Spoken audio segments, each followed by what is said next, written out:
Ok, bienvenue à tous, bienvenue sur le podcast Sport Santé Nutrition. Je m'appelle Médéric, je suis coach sportif et tous les dimanches je te permets de te remettre en forme et de te transformer physiquement grâce au sport et à la nutrition tout en prenant soin de ta santé.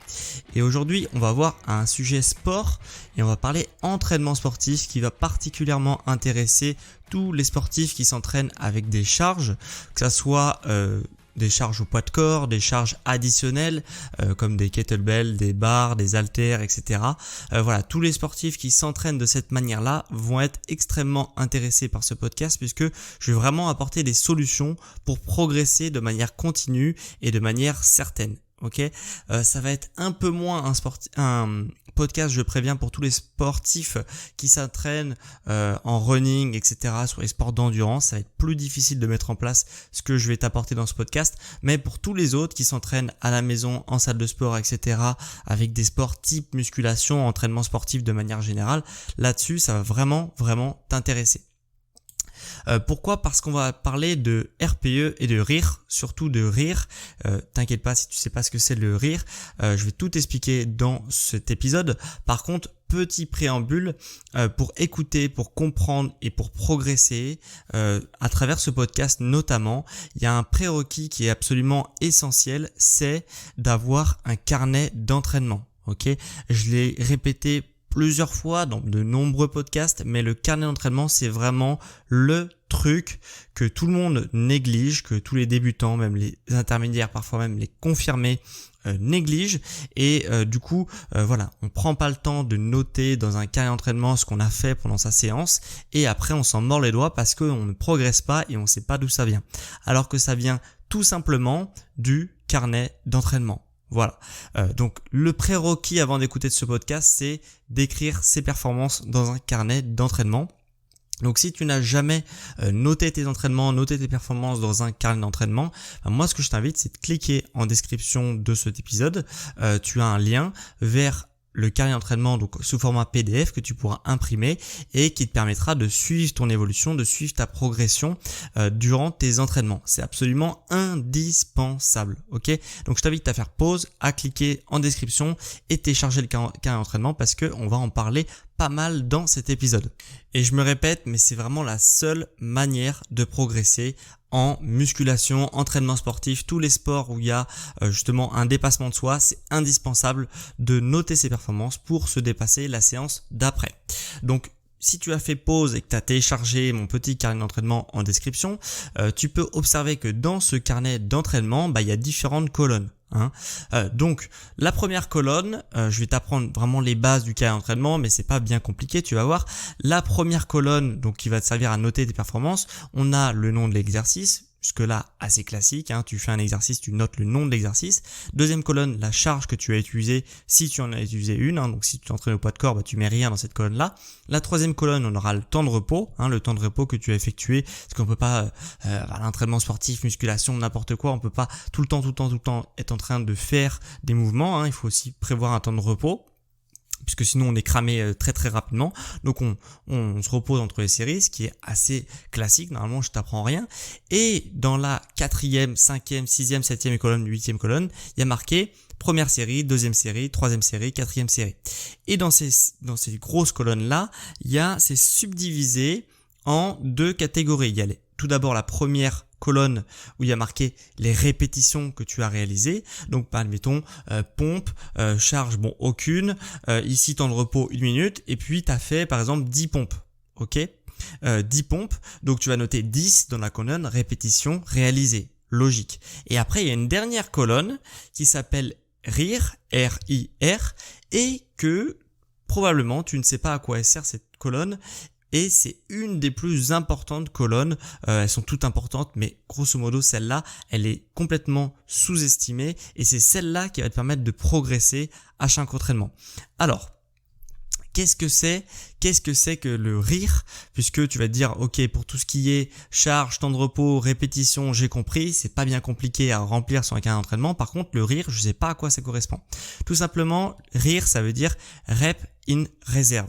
Ok, reps in reserve, ça veut dire répétition en réserve en anglais, enfin en français du coup, et tout simplement cette colonne c'est une échelle de perception de l'effort qui va permettre de t'auto-évaluer dans ton effort, et ça va permettre de déterminer pour quel exercice est-ce que tu as de la marge, pour quel exercice est-ce que tu es peut-être allé un peu trop fort. Voilà, c'est une échelle qui permet de s'auto-évaluer et de se juger pour justement faire pas trop difficile, puisque sinon ça va te cramer pour le reste de ta séance, et pas trop facile pour te permettre quand même de progresser. Donc c'est vraiment une échelle qui va te permettre de jauger à quel niveau de difficulté est ton exercice que tu es en train de réaliser.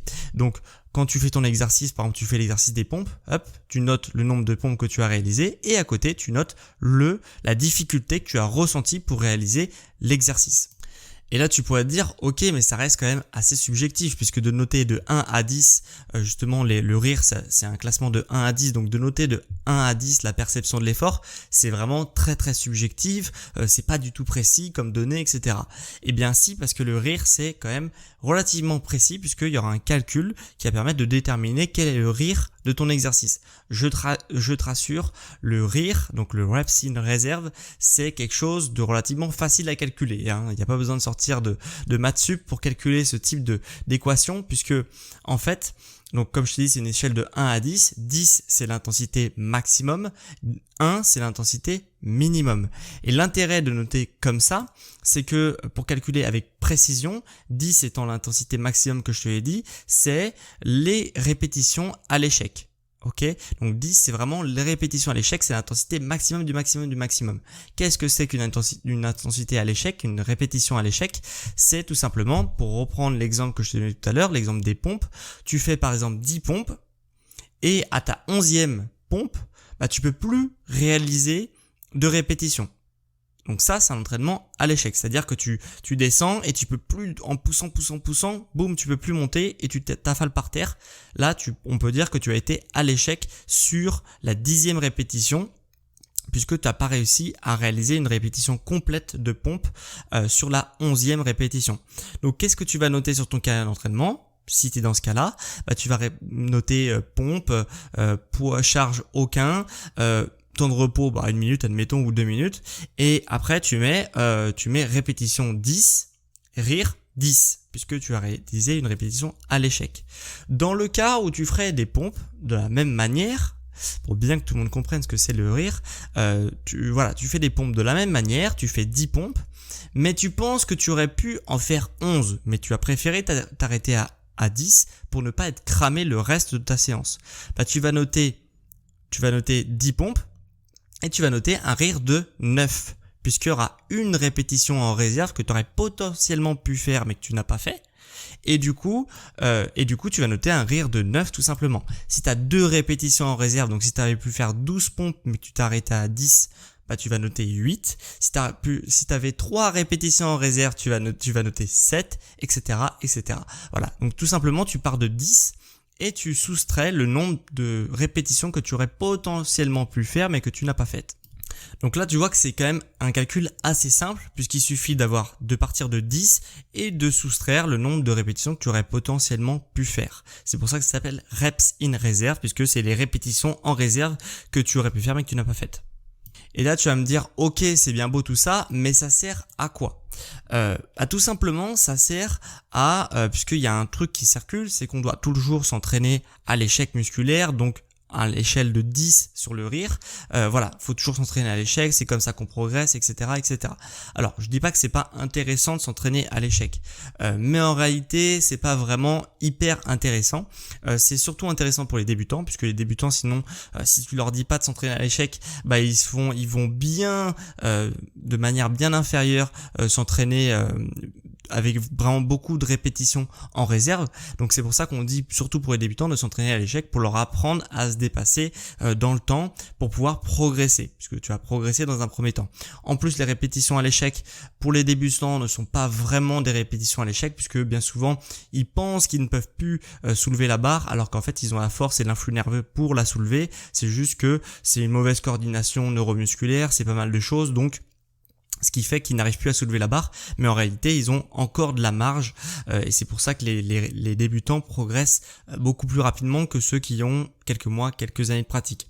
Et justement, pour ces personnes-là, c'est pas vraiment conseillé, donc pour toutes les personnes qui ont plusieurs mois, plusieurs années de pratique, c'est pas forcément conseillé de s'entraîner à l'échec, puisque l'entraînement à l'échec épuise de manière vraiment fulgurante le système nerveux.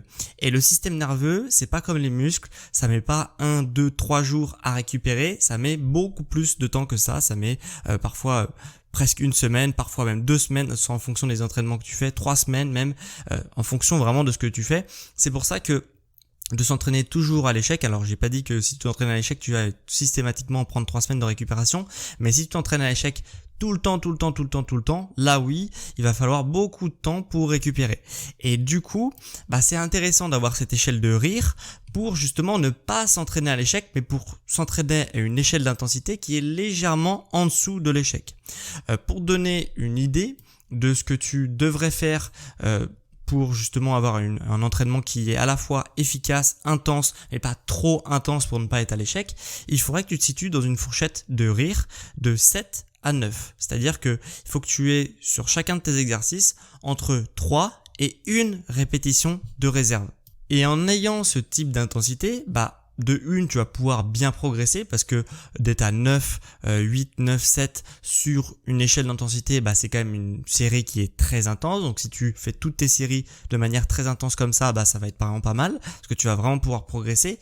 Et cette progression ne va pas altérer ta récupération parce que si tu t'entraînes, encore une fois je me répète, mais tout le temps à l'échec, tu vas croire que tu es à 100% alors qu'en fait tu es à 90%, 80%, 70% si à chaque fois tu t'entraînes à l'échec. Ce qui fait qu'au bout d'un moment tu vas stagner, tu ne vas plus progresser et tu vas même devoir régresser bien souvent parce que ton système nerveux est complètement cramé, fusillé. Donc mon conseil, c'est de noter justement ton carnet d'entraînement et de bien faire attention que pour toutes tes séries, pour tous tes exercices, tu es sur une échelle d'intensité de 7 à 9. Ok, donc tu as toujours un peu de marge sur le coude qui te permet justement de t'entraîner durement, mais pas trop durement, ni trop faiblement, puisque il y a aussi ce risque-là, c'est de s'entraîner toujours avec un rire de 4, 5, 6. Là, tu as trop de répétitions en réserve, donc c'est pas assez intense pour ton corps, ce qui fait que forcément, vu que c'est pas assez intense, il va pas mettre des systèmes de compensation, de surcompensation, donc tu vas pas progresser de séance en séance. Par contre, si tu te situes sur des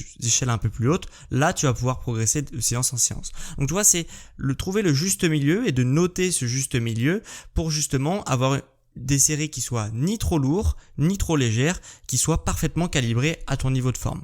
Et en fonction des résultats que tu as sur ton rire, ok, et tu vas pouvoir ajuster, c'est ça qui est intéressant pour ça d'avoir un carnet d'entraînement, tu vas pouvoir ajuster la séance suivante en fonction du rire que tu as eu, des répétitions que tu as eu, tu vas pouvoir ajuster la séance suivante. Je te prends un exemple, si tu observes que pendant une séance, tu as fait peut-être une série, deux séries, 3 séries, 4 séries à l'échec, tu vas dire ok, sur cet exercice-là ou sur cet ensemble d'exercices-là, peut-être que je me suis surestimé. Et du coup, il faudra que je revoie un petit peu la charge que j'ai l'habitude d'utiliser sur cet exercice-là pour la revoir un petit peu à la baisse ou baisser un petit peu le nombre de répétitions pour justement garder une bonne intensité mais que ça soit pas trop intense. Même exemple, si tu vois que tu as un rire qui est situé autour de 5, tu vas te dire ok, la séance suivante, je peux facilement mettre une plaque de plus ou je peux facilement faire 5 répétitions de plus sur cet exercice-là. Je suis vraiment beaucoup trop en dessous de mes capacités et là du coup ça sert à rien que je m'entraîne pour vraiment faire un entraînement qui soit trop léger pour moi. Donc autant mettre un peu plus lourd et vraiment avoir une séance efficace ou faire plus de reps pour avoir une séance plus efficace. Et c'est pour ça que c'est intéressant puisque tu peux analyser tes résultats à froid en étant posé, tu vois, posé devant ton carnet d'entraînement en te disant oh qu'est-ce que j'ai fait la semaine dernière, ok, ah oui c'était une séance qui n'était pas trop dure ou pas assez dure, etc. Et à froid tu vas pouvoir jauger parce que quand on est à chaud dans sa séance, généralement on a nos petites habitudes et on n'aime pas trop y changer et du coup c'est assez facile de tomber dans une certaine routine qui nous fait stagner et du coup de sortir de sa séance avec un carnet rempli, ça te permet justement d'analyser tes résultats et d'ajuster en fonction si c'est trop lourd ou trop léger ou parfaitement calibré. Donc voilà l'intérêt du rire qui est vraiment un indicateur qui est essentiel, qui se retrouve dans tous les carnets d'entraînement qui sont bien conçus. Donc si tu veux encore une fois faire ton premier carnet d'entraînement ou avoir un carnet d'entraînement qui est bien conçu, je t'invite à télécharger mon PDF en description et de l'imprimer et de le garder pendant tes entraînements avec un petit stylo pour noter tes performances et le rire, très très important. Mais la seule limite que je peux donner à ce rire, qui est obligatoire, mais la seule limite quand même, c'est que il faut bien s'auto-évaluer. C'est-à-dire que c'est destiné quand même aux sportifs qui se connaissent relativement bien. Donc quand tu es débutant complet, l'entraînement à l'échec, déjà tu connais pas trop, tu sais pas vraiment quand tu es à l'échec, quand t'es pas à l'échec, etc. Et du coup, de savoir si tu as 1, 2, 3 ou 4 répétitions ou 5 répétitions en réserve, c'est pas forcément évident. Donc c'est plus destiné à des sportifs qui font, ça fait plusieurs mois, plusieurs années qu'ils s'entraînent. Du coup là c'est très facile, en vrai c'est très très facile d'estimer combien de répétitions tu as sous le coude, quelle marge tu as sous le coude. Si tu te trompes de une répétition sur un rire de 6-7, ça peut arriver, mais grosso modo quand tu fais un mouvement, tu sais très bien si t'en restes une ou si tu es à l'échec ou si t'en restes deux, etc. Donc normalement c'est assez facile de le savoir, mais il faut quand même quelques mois, quelques années de pratique. Donc c'est surtout destiné à ces personnes-là, mais rien n'empêche un débutant d'essayer de remplir cette case rire, qui est obligatoire, mais qui va pas être précise au début, et avec le temps, avec les mois de pratique, ça va s'affiner et ça va être de plus en plus précis. Donc encore une fois, c'est un super indicateur qui va te permettre de progresser sur le long terme. Et c'est presque un des seuls indicateurs avec la charge et les répétitions qui va vraiment te permettre de progresser à coup sûr. Parce que bien souvent, sur les élèves que j'ai en coaching perso, le problème de la stagnation vient. C'est des sportifs qui ont quelques mois, quelques années de pratique et qui stagnent. Et bien souvent, ça vient d'un manque de notation, ça vient d'un manque de précision, notamment puisque le rire n'est pas acquis. Et en ayant ce type d'outil-là, tu t'assures vraiment une bonne progression sur du court, du moyen et du long terme. Donc si ce podcast sur le rire, le rest in reserve t'a plu, moi ce que je t'invite c'est de mettre 5 étoiles sur les plateformes d'écoute de podcasts que sont Spotify et Apple Podcast, et sur l'application Apple Podcast tu peux même écrire un avis sur l'émission. Moi c'est ce que je t'invite à faire et je lirai ton avis dans l'épisode de la semaine prochaine. Et c'est d'ailleurs ce qu'ont fait 3 personnes cette semaine, avec tout d'abord Jesso Wood qui m'a mis un avis 4 étoiles sur l'émission, qui me met: bonjour, je viens moi aussi de découvrir votre podcast, à la fois frappé au coin du bon sens et bien informé. Une séance de crunch a déclenché une névralgie cervico-brachiale dont je ne pensais jamais sortir. Et il m'a fallu apprendre sur le tas et dans la douleur des exercices tout aussi efficaces et 100% sécures. Ce que j'aurais probablement pu éviter si je vous avais écouté avant. J'ai aussi appris beaucoup de choses dans vos numéros sur le jeûne intermittent, avec pour seule réserve qu'il aurait peut-être fallu encore plus insister sur les dérives de cette pratique en prononçant le mot anorexie, pour être sûr de ne pas encourager les gens qui souffrent de ce trouble. Enfin, je me permets de conseiller aux ronchons qui voudraient être coach sportif de réviser leur grammaire avant d'écrire leur avis. Merci encore. Écoute, merci à toi Jesso Wood de ton avis positif sur l'émission.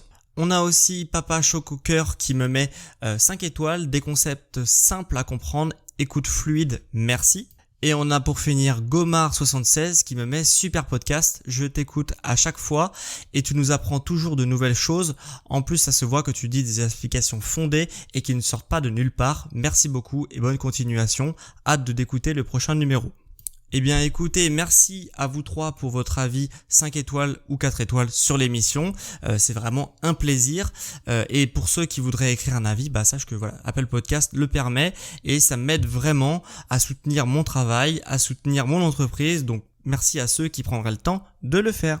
Et dernière chose avant qu'on se quitte pour cet épisode de fin de semaine, pour toutes les personnes qui voudraient atteindre leurs objectifs grâce à un accompagnement personnalisé au quotidien, moi ce que je t'invite à faire c'est de cliquer en description ou sur mon site sportsantinutrition.com, donc tape Sport Santé Nutrition sur Google, c'est le premier lien, et tu auras la possibilité donc de prendre rendez-vous avec moi pour justement que je t'accompagne au quotidien avec des solutions clés en main à distance. Et sache que du coup sur la prise de rendez-vous, le premier bilan est offert et ça se passe du coup soit en description soit sur mon site. Donc on en a fini pour ce podcast sur le rire et sur progresser à tous les coups avec le rire, reps in reserve. Et on se retrouve quant à moi dimanche prochain à midi pour un prochain épisode sur le sport, la santé et la nutrition. Sur les sportifs intelligents.